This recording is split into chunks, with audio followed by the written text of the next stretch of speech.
자, 방금 보신 것처럼 이번 대법원 판결로 부산에서도 2천여 명의 노동자들이 생활임금 적용을 받을 것으로 보입니다.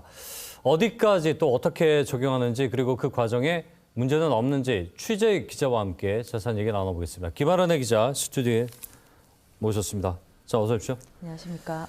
자, 생활임금제도 일단은 어떤 제도인지 먼저 다시 한번 설명을 해주시고 부산에서는 어떻게 적용되고 있는지도 설명 부탁드립니다. 네, 앞서 리포트에서도 말씀드린 것처럼 생활임금 제도는 사람다운 삶을 영위할 수 있도록 마련된 제도입니다. 최저임금제가 최소한의 임금을 규정한 제도라면 그보다 조금 더 나은 삶을 살 수 있도록 물가 상승분이나 소득 정도를 고려해서 임금을 좀 더 높이는 방식인데요. 예.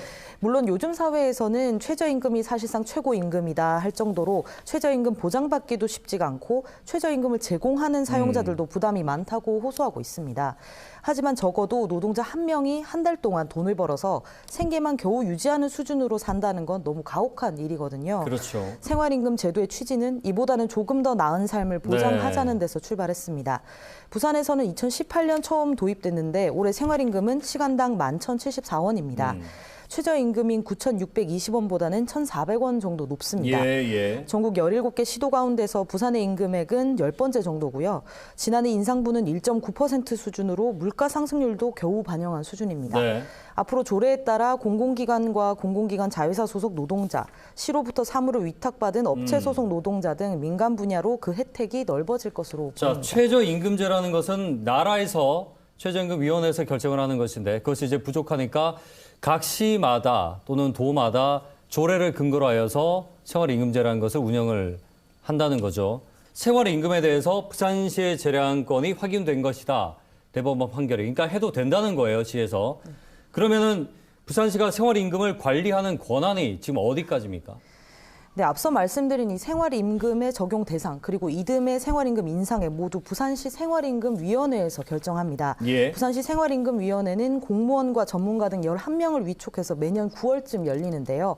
시장이 임명하고 노사 인원은 규정이 없습니다. 예. 최저임금위원회에서 정부가 노조와 사용자 측을 각각 동수로 정하는 것과는 상당히 그러네요. 대조적인데요. 네네. 또 시에서 전문가들을 선임하다 보니 부산시의 우호적인 전문가들로 구성될 수 있다는 우려도 높습니다. 네. 실제 올해 생활임금액을 두고 일부 노조 측에서는 인상폭이 너무 작아서 실효성이 떨어진다고 항의 집회를 열기도 했는데요. 예. 의견이 고루 반영되지 않았다는 뜻이기도 하죠. 여기에 대해 부산시는 최대한 고르게 위원들을 선발해 객관적인 평가를 할 수 있도록 노력하고 있다고 입장을 밝혔습니다. 네. 하지만 아무래도 임명 구조부터 부산시에 유리하다는 점은 외면하기는 어려울 것 같습니다. 자, 원래 최저임금이 9,620원, 내년에 9,860원인데 그렇다면 생활임금도 마찬가지죠. 내년도 인상액이라든지 또 대상자도 다시 정해야 될 테고요. 대법원 판결까지 나온 상황에서 부산시에서도 뭐 부담이 적지 않겠어요? 예. 네, 그렇습니다. 대법원에서 조례가 문제가 없다는 판결을 내면서 올해부터는 특히나 적용 대상이 민감해질 수밖에 없는데요. 예. 강제성을 가지고는 있지 않아서 생활임금 적용 대상의 경우 조례가 하나의 기준이라고 보면 이해를 하시기가 쉽습니다. 예. 현재 부산에서는 부산의 공공기관, 민간 위탁 등 관련 노동자가 6천여 명이 넘습니다. 올해부터 생활임금 적용을 받고 있는 노동자가 이미 2천여 명 정도인데 상당히 차이가 크죠. 그러네요. 예. 이 가운데서 내년도 생활임금 적용 대상자를 현재 부산시가 추리고 있는데요.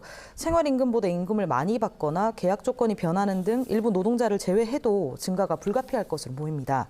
이미 올해 적용 대상을 늘리면서 예산이 25억 정도 늘어난 상태거든요. 올해도 임금 상승액을 반영하면 내년은 최소 5억 이상 예산이 더 늘어날 것으로 부산시는 내다보고 있습니다. 예산이 계속 늘어나면 당연히 시에도 부담이 될 수밖에 없겠죠. 예. 결국 생활임금위원회는 이 같은 부분을 모두 고려해야 하는데 앞서 말씀드린 것처럼 부산시가 임명하는 전문가들과 공무원들이 위원회 다수를 차지하고 있거든요. 예. 이 때문에 전문가들이 노조 대표 수를 좀 늘려서 다양한 의견을 들어야 공정성을 담보할 수 있을 것으로 내다봤습니다. 일단은 뭐 또 최저임금과 유의미한 격차가 또 있어야 이 제도 자체가 또 의미가 있을 테고요. 네, 그렇죠. 시에서는 역시나 예산이 부담인데 이 부분도 좀 유연하게 해결이 돼야 앞으로 이 생활임금제가 또 구별로도 자리 잡지 않을까라는 생각이 드네요. 예. 말씀 여기까지 듣겠습니다. 고맙습니다. 김아란의 기자와 함께했습니다.